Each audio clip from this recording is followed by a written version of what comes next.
வணக்கம் மக்களே. இன்னைக்கு கச்சேரியில ஆட்டம் பாட்டம் அது மட்டுமா, அவங்க இவங்களை திட்ட இவங்க அவங்களை திட்ட ஏகப்பட்ட விஷயத்த கொண்டு வந்திருக்கோம். கச்சேரிய தொடங்கலாமா?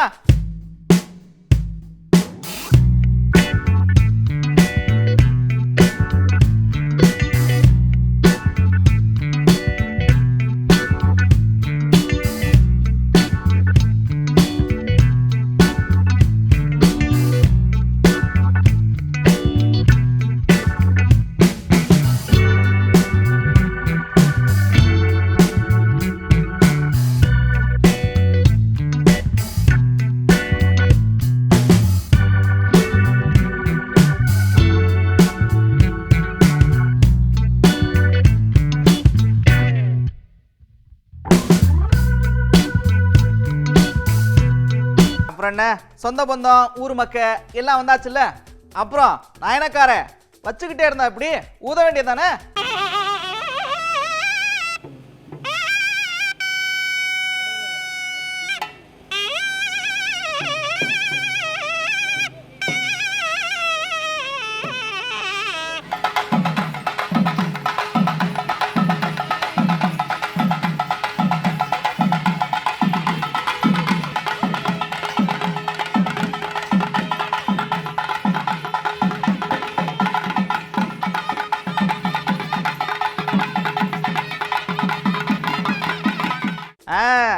அங்க பாருங்க, எங்க பார்த்தாலும் ஒரே சைக்கிள் சின்னமா இருக்கு. அங்க பாருங்க, அண்ணன் சைக்கிள் மிதிச்சுட்டு வராரு. ஓ, பின்னாடி பிடிச்சிருக்காங்களோ, பார்த்து பத்திரமா வாங்கின. அப்படியே சைக்கிள்ல வந்த அண்ணன் சைக்கிளை ஓரமா கட்டிட்டு ஒரு பட்டியில வாசிச்சிருக்காரு. ஒரு எட்டு போய் பார்த்துட்டு வருவோம்.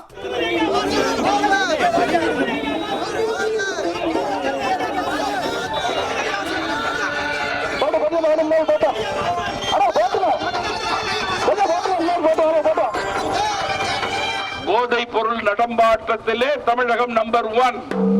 டாஸ்மாக் உற்பத்தியிலும் வியாபாரத்திலும் தமிழகம் நம்பர் 1. சட்டம் ஒழுங்கு சீர்கேட்டிலே தமிழகம் நம்பர் 1. மொத்தத்திலே கொடுத்த வாக்கை இந்தியாவிலே நிறைவேற்றாத ஒரு மாநில அரசு இருக்கின்றது என்றால் அதிலே திமுக நம்பர் 1. தமிழக மக்களை மழையினால் பாதிக்கப்பட்டவர்களை வஞ்சித்ததிலே திமுக நம்பர் 1. அவரு பயந்து போய் கிடக்குறாருங்க. எப்ப பார்த்தாலும் தாமரை மலராது தாமரை மலராதுன்னு ஒரே பேச்சா இருக்கு. ஆனா பாருங்க, அவங்க இருக்கிற ஏரியாலே அவங்க வீட்டை சுத்தியே தாமரை மலர போகுது. ஏன் அவ்வளவு கவலைப்படுறாரு? மலராதுன்னு சும்மா விட்டுட்டு போக வேண்டியதானே? மலரும், தென் சென்னையிலே மலரும், அவர் வீடு இருக்கிற தொகுதியிலேயே வளரும் தெளிவா சொல்லிக் கொள்கிறேன். அகர் முதல் எழுத்தெல்லாம் ஆதி பகவான் முதற்றே உலகோ.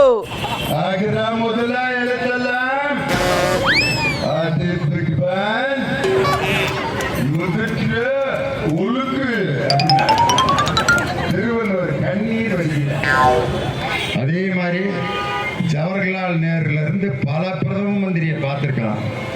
இம்புட்டு வேஷம் போட்ட ஒரு ஆள் பாருங்களேன். யாராவது பிரதமர் சொன்னா நம்புவாங்களா? அவர் யாருங்க குடுகுடுப்புக்காரரான்னு கேட்பாங்க. அல்லது மோடி மஸ்தான் வித்த காட்டுறவரான்னு கேட்பாங்க. மஞ்சள் கலர் தலப்பான், ஆரஞ்சு கலர் தலப்பான். நல்லா பாருங்க சாமி. ஐயா கேமராக்காரங்க ஜூம் பண்ணி எடுங்க. காரணம் என்னன்னா, நிறைய பேருக்கு நாளைக்கு டிவியில தெரியணும். ஒரு மனிதன் வேடம் போடுகிறான் என்று சொன்னால் அவனிடம் சரக்கு இல்லை, இந்த நாட்டுக்கு நல்லது செய்யல. அதனாலதான் வேடம் போட்டு உங்களை மயக்குகின்ற அந்த வேலையை செஞ்சிட்டு இருக்க. என்னங்க பேசிக்கிட்டு இருக்கிறீங்க? இந்த சமூக விரோதிகள்லாம் தூக்கி ஓரமா வச்சுட்டா கட்சியே காலியா இருக்கும். அவ்வளவு ஏன், அவங்க உறுப்பினர் சேர்க்கையை ஸ்ட்ரெயிட்டா போலீஸ் ஸ்டேஷன் போயிட்டு வாண்டட் லிஸ்ட்லாம் எடுத்துட்டு வந்து அதுல இருந்து தான் செலக்ட் பண்ணி எடுக்கிறாங்கன்னா பாத்துங்களேன் அப்படின்னு ஒருத்தர் சொல்லியிருக்காரு. பட்டியல் இருக்கோம், ஐடிவிங்களை போட்டு ஒட்டி இருக்கோம், நோட்டீஸ் வேணா ஓட்டுறாங்க. சமூக விரோதிகளை எடுத்து விட்டால் பிஜேபியில கட்சியில ஆளே இருக்க மாட்டாங்க. சமூக விரோதிகளை எடுத்து விட்டால் பிஜேபியில கட்சியில ஆளே இருக்க மாட்டாங்க. வேற இல்லையா? பிஜேபி கட்சி முழுமையாக சமூக விரோதிகளாக மட்டும்தான் இருக்கிறாங்க. இந்த சமூகத்துக்கும் சமுதாயத்துக்கும் ஒட்டுமொத்த விரோதிகள் அந்த இயக்கத்தில் தான் கொண்டு போய் சேர்த்திருக்கிறார்கள். இந்த காலத்தில் அந்த காலத்தில் அற்புதமான தலைவர்கள் எல்லாம் இருந்தார்கள்.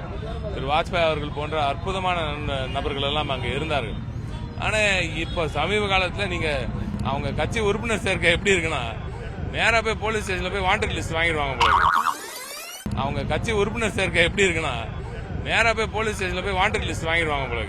அதை வாங்கிட்டு வந்து அதுல பாவா நீவா டிக்கெட் அடிச்சு கூட்டு வராங்க. முதல்ல அவர் யாருன்னு கொஞ்சம் பின்னாடி திரும்பி பார்த்துட்டு பேசணும். அப்புறம் பிரதமர் வந்துட்டு போனார்ல, அது ரோட் ஷோலாம் இல்லைங்க, அது மக்கள் தரிசன யாத்திரை.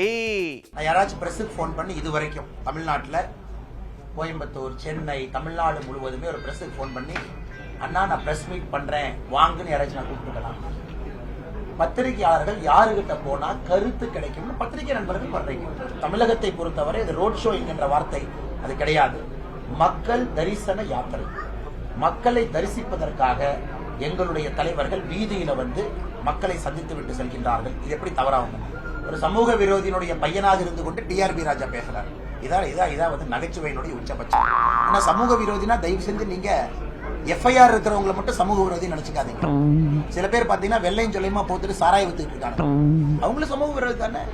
எத்தனை பேர்த்த குடிக்க வச்சு எத்தனை பெண்களுடைய தாலியை அறுத்து கொண்டிருக்கின்றார்கள். அதனால ஒரு சமூக விரோதியினுடைய பையனா இன்னைக்கு டிஆர்பி ராஜா சமூக விரோதிகளை பத்தி பேசுறது பெரிய காமெடியா இருக்கு. சமூக விரோதியினுடைய பையனா இன்னைக்கு டிஆர்பி ராஜா சமூக விரோதிகளை பத்தி பேசுறது பெரிய காமெடியா இருக்கு. ஹலோ, அந்த கட்சிங்களா? நான் அந்த கட்சிக்கு தான் போட்டேன். ஆமா என்னமோ போங்க, ஒரே குழப்பமா இருக்கு. பாருங்க, நமக்கு எவ்வளவு டென்ஷன் ஆகுதுன்னா அண்ணனுக்கு எவ்வளவு டென்ஷன் ஆகும். பிஜேபி வந்துடும், சீமானுக்கு போட்டீங்கன்னா பிஜேபி வந்துடும். எனக்கு போட்டா நான் தாண்டா வருவேன், அதே அப்புறம் பிஜேபி வரும். முட்டாப்புல என் வீட்டுல சுவிட்சா போட்டா உன் வீட்டுல அப்படா லைட் எரியும். பைத்துக்கார எனக்கு போட்டா நான் தாண்டா ஜெயிப்பேன். இந்த திமுக ஒரு கோஷ்டி, சீமானுக்கு போட்டாதீங்க பிஜேபி வந்துடும், சீமானுக்கு போட்டாதீங்க பிஜேபி வந்துடும், எங்களுக்கு போட்டா மொத்தமா வந்துடும். இப்ப வந்துருச்சுங்கிறேன். வந்துருச்சு எப்படி? இந்த ஆண்பாவம் படத்துல பெட்டி வருது வந்துருச்சு. அந்த கதை தான் அவங்க பேசுறது. பாருங்களேன், பாரதி பிஜேபியை கால் உண்ட விட மாட்டோம். ஏன் கால் உண்ற? இப்ப வளர்ந்துருச்சுங்கிற. வளர்த்தது யாரு? இவங்க தான். ஒரு ஐயனாரா, ஒரு கற்பனை சாமியா, ஒரு சுடல மாடனா எல்லையில நின்று என்னைய தாண்டி தாண்டா ஊருக்கு ஆபத்து, என்னைய தாண்டி தாண்டா எவனும் வரணும். அது இந்திய கட்சி காங்கிரஸோ அல்லது பாரதிய ஜனதாவோ எவனா இருந்தாலும் என்னை தாண்டி தான் நுழையணும் என்று வீர மகனா நின்று சொல்றதுக்கு இந்த கட்சிகளால முடியுதா? அப்பாட, ஒரு வழியா நான் எம்பி ஆகி 1 வருஷம் ஆயிடுச்சு. ஒரு வழியா நான் எம்பி ஆகி 4 வருஷம் ஆயிடுச்சு. இந்த மாதிரியே 1 வருஷம் 2 வருஷம் 5 வருஷம் கடத்துனது மட்டும்தான் மிச்சம். மற்றபடி தொகுதிக்கெல்லாம் அவங்க ஒண்ணுமே பண்ணலைங்கன்னு பயங்கரமா ஒருத்தர் குற்றம் சாட்டியிருக்கார்.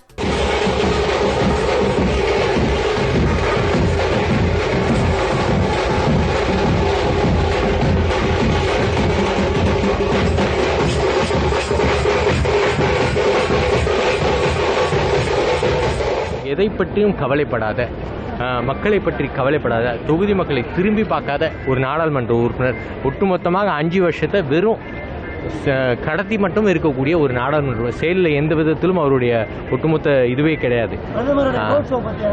பாருங்க, மக்களிடத்தில் எந்தவித தாக்கமும் அது ஏற்படுத்தவில்லை.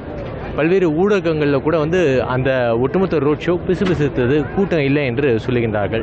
அந்த வகையில் இது மக்களோட நிதர்சனமான ஒரு கருத்தாகவும் இருக்குது.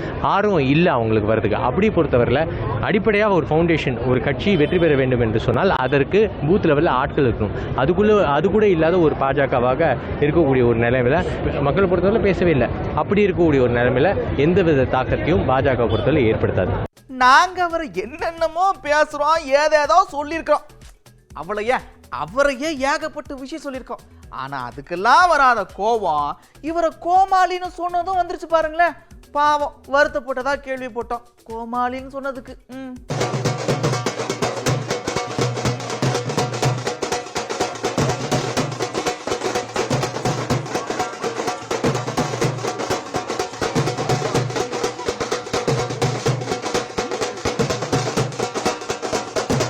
மோடி அவர்கள் ரொம்ப வருத்தப்பட்டிருக்கார். அதாவது வந்து திமுக வந்து அது அண்ணாமலையை ஜோக்கர் என்று சொன்னதுக்கு, கோமாளி என்று சொன்னதுக்கு வருத்தப்பட்டார்.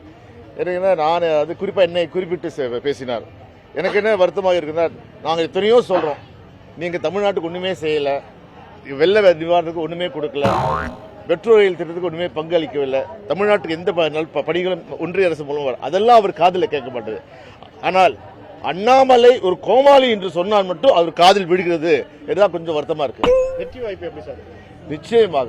அதாவது பார்த்தீங்கன்னா, திமுக கூட்டணி, திமுகவை சேர்ந்த அனைத்து தோழர்களும் மக்களோடு மக்களாக பணியாற்றுகின்றால் இந்த முறை அது குறிப்பாக எங்கள் தலைவர் திரு தளபதி மு.க. ஸ்டாலின் அவர்கள் கடந்த 3 ஆண்டில் அவர் தேர்தல் பிரச்சாரத்தில் தேர்தல் வாக்குறுதி கொடுத்த அத்தனை வாக்குறுதிகளும் அதை விட அதிகமாக சொல்லாதையும் செய்து மக்கள் மனதில் நீங்கா இடம் பெற்றிருக்கிறார். அது ஒன்றே போதும் எங்கள் வெற்றிக்கு.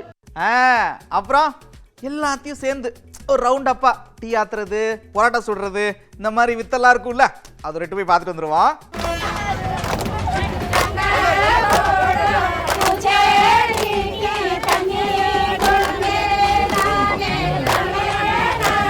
தண்ணீருக்காக குரல் கொடுப்பேன், நம் பிள்ளைகளின் வருங்காலத்துக்காக குரல் கொடுப்பேன், எனக்கு நீங்கள்லாம் வாக்களித்து என்னை வெற்றி பெற வைக்கும் என்று உங்களை எல்லாம் ஒரு தாழ்மையோடு பாசத்தோடு கேட்டுக்கொள்கிறேன்.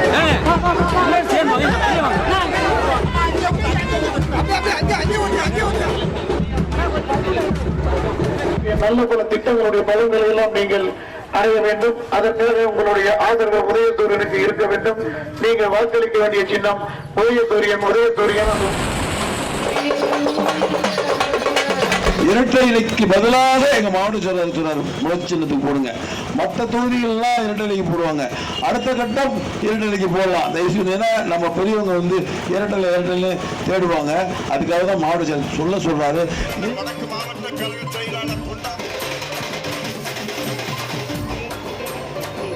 உதயசூரியன் சின்னத்துக்கு தான் நீங்க வாக்களிக்கணும். வாக்களிச்சாத்தான் இந்த வீடெல்லாம் கட்டி கொடுத்தது யாரு? இந்த மேல்தளி தட்டி கட்டுறது யாரு? எல்லாம் கலைஞர் பேர்ல கட்டணுது.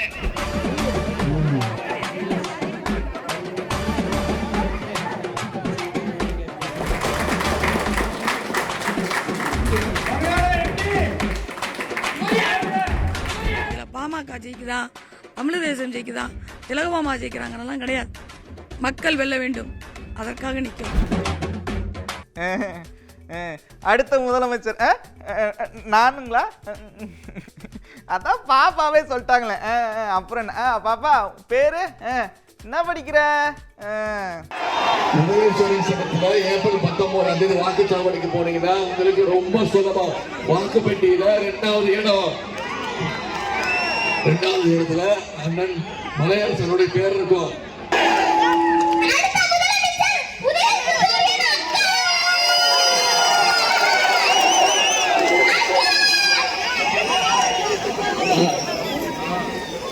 பேர் என்ன?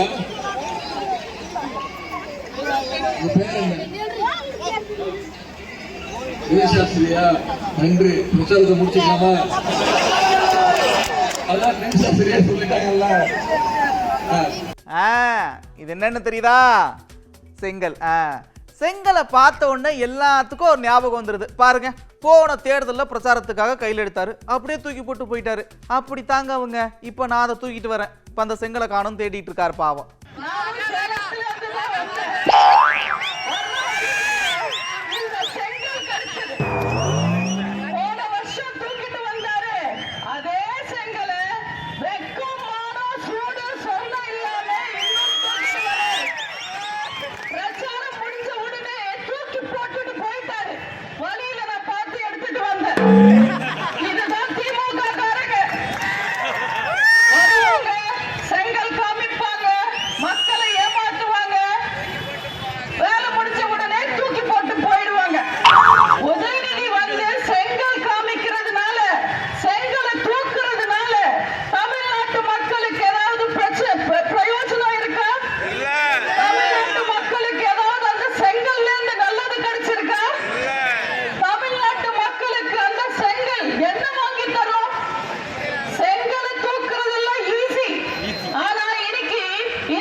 மரியாதைக்குரிய பாரத பிரதமர் என்னப்பா போயிட்டு வருவோம். மரியாதைக்குரிய பாரத தம்பி, அங்க தாமரை போச்சிருக்கேன் பாருங்க, எடுத்துட்டு வாங்க. என்னப்பா வெள்ளமா? முதல்ல நீங்க வெள்ளம் வர மாதிரி ஏன் வச்சீங்க சொல்லுங்க. வெள்ளத்தை வர வச்சுட்டு அதுக்கப்புறம் வரல வந்து பார்க்கலன்னா என்னங்க நீங்க?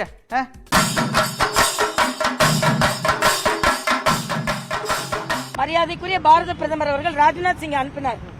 மரியாதைக்குரிய பாரத பிரதமர் நிர்மலா சீதாராமன் மேடத்தை அனுப்பினார். National disaster fund, state disaster, நான் அட்மினிஸ்ட்ரேஷன்ல தான் இருந்தேன் புதுச்சேரியில. எப்படி வெள்ளத்தை நிர்வகிக்கணும் எனக்கும் தெரியும். எல்லாம் செய்யாம போய் பாருங்க பள்ளிக்கரணை இடத்துல வெள்ளம் வர வைக்கிற அளவுக்கு மோசமா இந்த சென்னையை வச்சுக்கிட்டு வெள்ளம் வந்த அப்புறம் வரலன்னா வெள்ளத்தை ஏன் வர வச்சீங்க? வெள்ளத்தை ஏன் வர வச்சீங்க?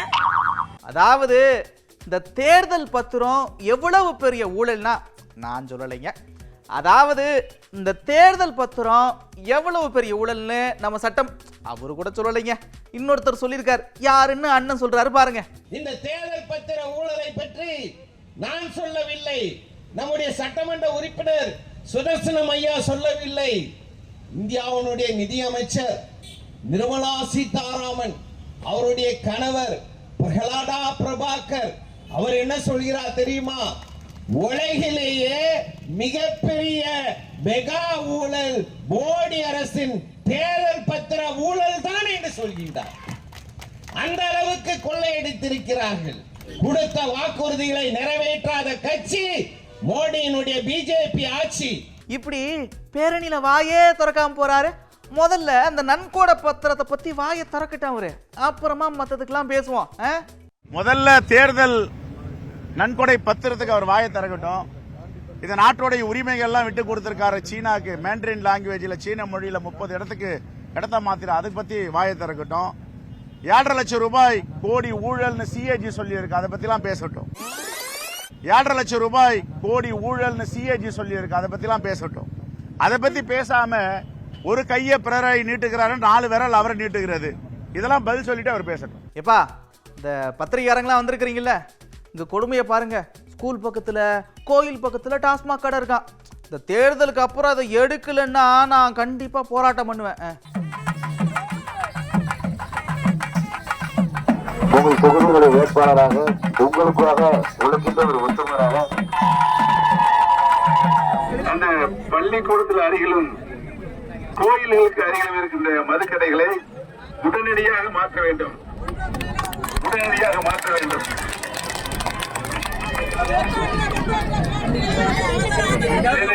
ஆட்சியில் இருக்கின்ற மாண்புமிகு முதலமைச்சர் திரு ஸ்டாலின் அவர்களுக்கும் மாவட்ட ஆட்சித்தலைவர் பேசி உரிய நடவடிக்கை எடுத்து அந்த கடையை மூடுவதற்குரிய பணியை நான் உறுதியாக செய்வேன்.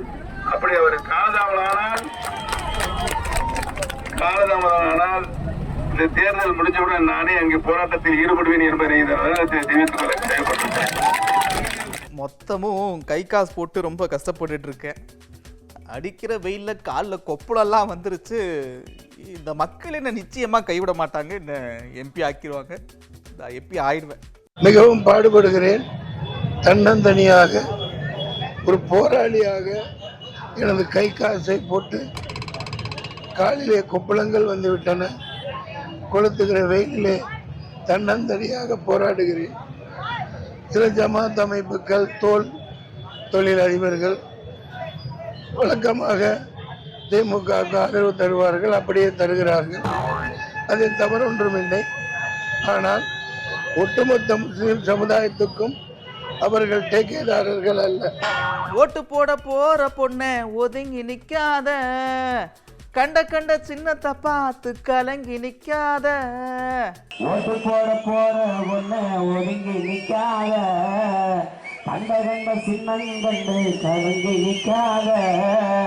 உழைக்கு மக்கள் சின்னம் இந்த ஒளி வாங்கி சின்னம், உழைக்கு மக்கள் சின்னம் இந்த ஒளி வாங்கி சின்னம். நாள்தோறும் பாடுபட்டோம் ஆனாலும் துன்பப்பட்டோம், நாள்தோறும் பாடுபட்டோம் ஆனாலும் துன்பப்பட்டோம். யாராருக்கோ ஓட்ட போட்டோம், ஓட்டாண்டி ஆகி போட்டோம். இந்த நிலம் மாற நான் வேற என்ன கூற, இந்த நிலம் மாற நான் வேற என்ன கூற. ஓட்டு போட போற அப்பா, ஓட்டு போட போற அம்மா, ஓட்டு போட போற தங்க ஒதுங்கி நிக்காத, கண்ட சின்னங்கண்டு கலங்கி நிக்காத. உழைக்கும் மக்கள் சின்னம் இந்த ஒளி வாங்கி சின்னம். உழைக்கும் மக்கள் சின்னம் இந்த ஒளி வாங்கி சின்னம். வழக்கம் போல கச்சேரி சும்மா கலக்கலா இருந்திருக்கும், ரசிச்சிருப்பீங்க, சிரிச்சிருப்பீங்க. அப்படியே இருந்துடாம 19ஆம் தேதி எல்லாரும் போய் ஓட்டு போட்டுருங்க. மீண்டும் இதே போல மற்றும் ஒரு நிகழ்ச்சியில் உங்களை சந்திக்கிறேன். அதுவரை விடைபெறுவது நான் நந்தா. இது தேர்தல் கச்சேரி. Hello light hello 1 2 3 hello